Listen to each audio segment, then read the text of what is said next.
திருச்செந்தூரின் கடலோரத்தில் செந்தில்நாதன் அரசாங்கம் ஓம் என்கிற பிரணவ வடிவத்திலேயே இருக்கக்கூடிய கோவில் திருச்செந்தூர்.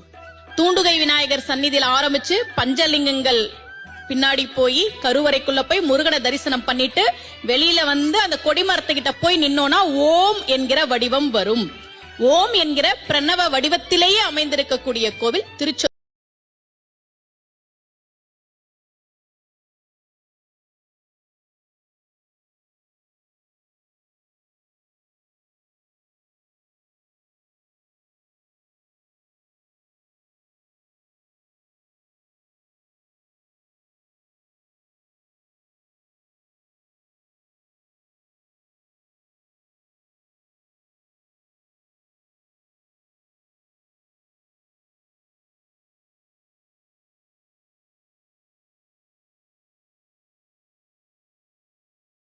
வாழ்க்கையில முன்னேற ஆசைப்படுறது தப்பு இல்லைங்க.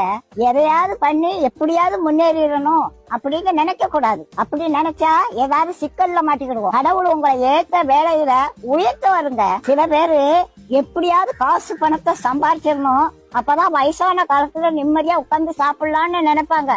வயசான காலத்துல காசு பணம் எல்லாம் இருக்கும், ஆனா ஒன்னும் அனுபவிக்க முடியாது. பாட்டி வீட்டுல ஒரு எலி ரொம்ப நாளா தொண்டை பண்ணிக்கிட்டு இருந்தது. அதை எப்படியாவது பிடிச்சிருந்தேன்னு கூண்டுக்குள்ள ஒரு தேங்காய் துண்டை குத்தி வச்சேன். ஒரு 9 மணிக்கு சத்தம் கட்டுச்சு, எலி மாட்டிக்கிட்டுச்சு. சரி இருக்கட்டும், காலையில எந்திரிச்சு காட்டு பக்கத்துல கொண்டு திறந்து விடுவோம் அப்படின்னு நினைச்சு தூங்கிட்டேன். காலையில பார்த்தா எலி உள்ளதான் இருந்துச்சு.